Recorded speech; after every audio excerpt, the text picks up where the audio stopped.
नमस्कार, मौलिक शक्ति न्यूज देख रहे हैं आप और मैं हूं आपके साथ साइमा।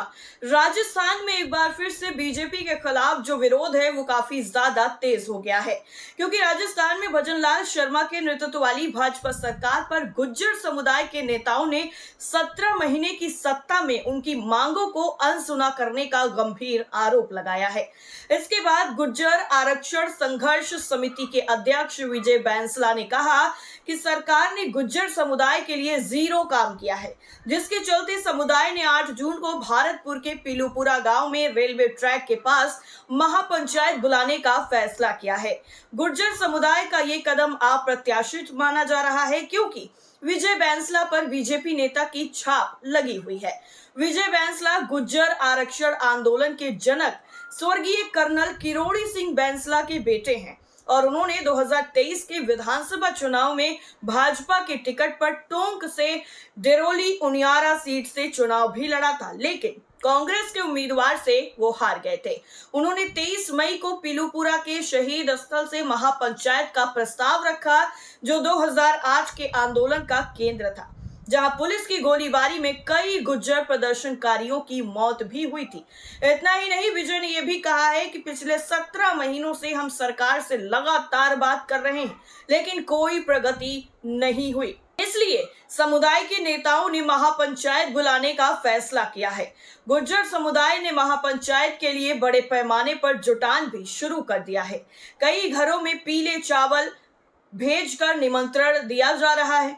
प्रदर्शनकारियों की मुख्य शिकायत रोस्टर सिस्टम से संबंधित है, जो आरक्षण के लाभ को प्रभावित कर रहा है। आपको बता दें कि वर्तमान में राजस्थान में 64% आरक्षण है, 21% ओबीसी, 16% एससी, 12% एसटी, 10% ईडब्ल्यूएस और 5% एमबीसी के लिए है। गुज्जरों को अशोक गहलोत सरकार के कार्यकाल में एमबीसी श्रेणी में शामिल किया गया था, लेकिन समिति का गंभीर आरोप है कि रोस्टर सिस्टम की वजह से स्थानीय स्तर पर आरक्षित पदों में कमी आ रही है। विजय ने बताया है कि रोस्टर सिस्टम की वजह से आरक्षण का बिखराव हो रहा है।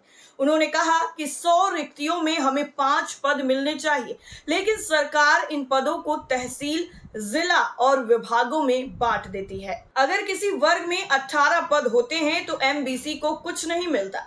उन्होंने ये भी मांग की है कि 2019 में हाई कोर्ट में दिए गए सरकार के बयान को लागू किया जाए, जिसमें कहा गया था कि एमबीसी उम्मीदवारों को पहले सामान्य श्रेणी, फिर ओबीसी और फिर एमबीसी श्रेणी में माना जाएगा। इसके अलावा पिछले 6 सालों के बकाया एमबीसी नौकरियों और राजस्थान न्यायिक सेवा में बैकलॉग को भरने की मांग भी की गई है। आपको बता दें कि गुज्जर समुदाय ने 5% एमबीसी आरक्षण को 9वीं अनुसूची में शामिल करने की मांग को दोहराया है, ताकि इसे न्यायिक समीक्षा से बचाया जा सके। इसके अलावा 2006 से 2020 के बीच में आरक्षण आंदोलनों के दौरान गुज्जर प्रदर्शनकारियों के खिलाफ दर्ज 794 मुकदमों में से 74 अभी तक वापस नहीं लिए गए हैं। विजय ने आरोप लगाया है कि सरकार ने इन मुकदमों को वापस लेने के बजाय कुछ आरोपियों की जमीन जब्त करने के आदेश दिए हैं। उन्होंने ये भी मांग की है कि आंदोलन में शहीद हुए लोगों के परिवारों को नौकरी और मुआवजा दिया जाए। विजय ने देव नारायण योजनाओं के तहत गुज्जर छात्रों के लिए स्कॉलरशिप और स्कूटी वितरण में कमी की शिकायत भी की है। इतना ही नहीं, विजय ने आगे ये भी कहा है कि 2024 में देव नारायण छात्रा स्कूटी योजना के लिए 20 करोड़ रुपए के बजट के बावजूद एक भी स्कूटी नहीं दी गई। 2024-25 में 50 करोड़ के बजट में से केवल 19 लाख रुपए खर्च हुए और इस साल बजट का एक बड़ा हिस्सा लैप्स हो गया। उन्होंने देव नारायण बोर्ड की मासिक समीक्षा बैठक को फिर से शुरू करने की मांग भी की है। दरअसल महापंचायत को क्षेत्र के जाट समुदाय का भी समर्थन मिला है।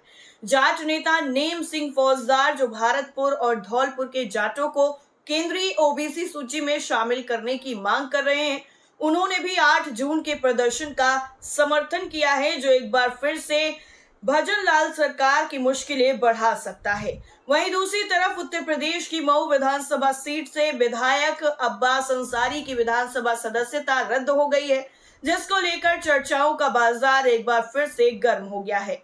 दरअसल आपको बता दें कि ये जो कार्रवाई है वो 2022 के विधानसभा चुनाव के दौरान दिए गए कथित हेट स्पीच मामले में मऊ की एमपी एमएलए अदालत की तरफ से उन्हें 2 साल की सजा सुनाए जाने के बाद की गई है। इस फैसले के बाद अब्बास अंसारी की सीट को विधानसभा अध्यक्ष ने खाली घोषित कर दिया है। वो सुहेल देव भारतीय समाज पार्टी यानी एसबीएसपी के विधायक थे। इस बीच में एसबीएसपी के अध्यक्ष और उत्तर प्रदेश सरकार में कैबिनेट मंत्री ओम प्रकाश राजभर ने भी इस फैसले के खिलाफ हाईकोर्ट में अपील करने की घोषणा कर दी है, जिसके बाद ये पूरा मामला और ज्यादा हाईलाइट हो गया। दरअसल अब्बास अंसारी माफिया राजनेता मुख्तार अंसारी के बेटे हैं। उन पर आरोप था कि उन्होंने 2022 के विधानसभा चुनाव प्रचार के दौरान मऊ में एक जनसभा में भड़काऊ और आपत्तिजनक बयान दिया था। उनके खिलाफ ये शिकायत दर्ज की गई थी कि उन्होंने मऊ प्रशासन को चुनाव के बाद हिसाब किताब करने और सबक सिखाने की धमकी दी थी। और इसी मामले में मऊ के विशेष एमपी एमएलए कोर्ट ने 31 मई को अब्बास अंसारी को दोषी करार दिया और उन्हें 2 साल की कैद की सजा सुनाई है।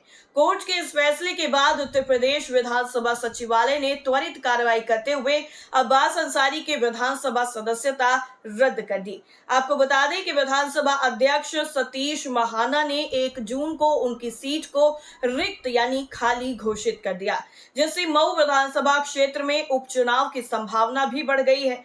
वहीं सुहेल देव समाज पार्टी के अध्यक्ष और योगी सरकार में कैबिनेट मंत्री ओम प्रकाश राजभर ने कोर्ट के फैसले को स्वीकार किया है, लेकिन उन्होंने ये भी कहा है कि वो इसके खिलाफ अपील भी करेंगे। उन्होंने दावा किया है कि हेट स्पीच के नाम पर अब्बास को प्रताड़ित किया जा रहा है, जबकि अन्य नेताओं द्वारा दिए गए भड़काऊ बयानों पर कोई कार्रवाई नहीं होती। वहीं सपा नेता आईपी सिंह ने कहा है कि हेट स्पीच पर अगर सजा दी जाए तो भाजपा में ऊपर से नीचे तक के नेताओं को 100 वर्ष तक की सजा हो सकती है। प्रकाश राजभर की पार्टी के युवा विधायक श्री अब्बास अंसारी एक मुसलमान है, इसलिए योगी सरकार उन्हें प्रताड़ित कर रही है और अदालतों से उन्हें न्याय नहीं मिल रहा है। इस तरह का जो बयान है वो इस वक्त सुर्खियों में है, चर्चाओं में बना हुआ है। आपको बता दें कि इससे पहले 31 मई को मऊ की एमपी एमएलए कोर्ट ने सुनवाई के दौरान अब्बास अंसारी को दोषी ठहराने के बाद सजा का ऐलान किया, जिसके तहत उन्हें 2 साल की जेल और जुर्माना भी लगाया गया। इस मामले में अभियोजन पक्ष ने दावा किया है कि अब्बास के बयान न केवल भड़काऊ थे, बल्कि इनसे सामाजिक सौहार्द को नुकसान पहुंचाने की संभावना थी। वहीं बचाव पक्ष ने तर्क दिया है कि उनके बयानों को गलत संदर्भ में पेश किया गया और ये एक राजनीतिक साजिश का हिस्सा है। अब चलिए एक नजर डाल देते हैं अब्बास अंसारी के राजनीतिक करियर पर।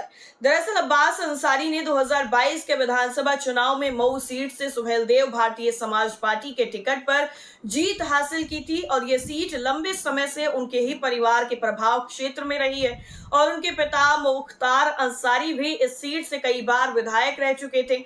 अब्बास अंसारी की सदस्यता रद्द होने से क्षेत्र में राजनीतिक समीकरणों पर भी असर पड़ सकता है, इस चीज से कोई भी इनकार नहीं कर रहा है।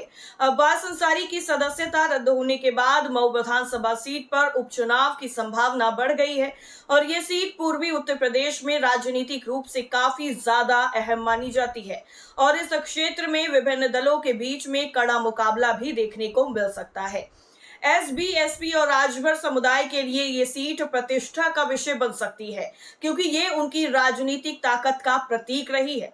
वहीं अब्बास अंसारी के वकीलों ने संकेत दिया है कि वो जल्द ही इलाहाबाद हाईकोर्ट में इस फैसले के खिलाफ याचिका दायर करेंगे। अगर हाईकोर्ट से राहत मिलती है तो उनकी सदस्यता बहाल हो सकती है, लेकिन तब तक उपचुनाव की प्रक्रिया शुरू हो सकती है और इस मामले को लेकर सोशल मीडिया और राजनीतिक हलकों में भी तीखी प्रतिक्रियाएं देखने को मिल रही हैं। जहां कुछ लोग कोर्ट के फैसले को कानून का सम्मान मान रहे हैं, वहीं कुछ लोग इसे अल्पसंख्यक समुदाय के खिलाफ निशाना बनाने वाली कार्रवाई के रूप में देख रहे हैं। वहीं कई विपक्षी नेताओं ने इस फैसले की आलोचना भी की है और इसे न्याय का दुरुपयोग बताया है। वहीं दूसरी तरफ सत्तारूढ़ बीजेपी ने इस मामले में कोई भी आधिकारिक टिप्पणी नहीं की है, लेकिन कुछ नेताओं ने इसे कानून के समक्ष सभी के समान होने की मिसाल जरूर दी है। अब्बास अंसारी की विधानसभा सदस्यता रद्द होने और हेट स्पीच मामले में सजा ने उत्तर प्रदेश की राजनीति में एक नया मोड़ जरूर ला दिया है। ओम प्रकाश राजभर और उनकी पार्टी की तरफ से हाईकोर्ट में अपील की घोषणा से इस मामले के और तूल पकड़ने की संभावना जताई जा रही है। तो अब देखना यह होगा कि इस पूरे मामले में आगे क्या कुछ जो प्रक्रिया है वो देखने को मिलेगी। आपका क्या मानना है कमेंट करके जरूर बताएं। फिलहाल के लिए इतना ही। नमस्कार।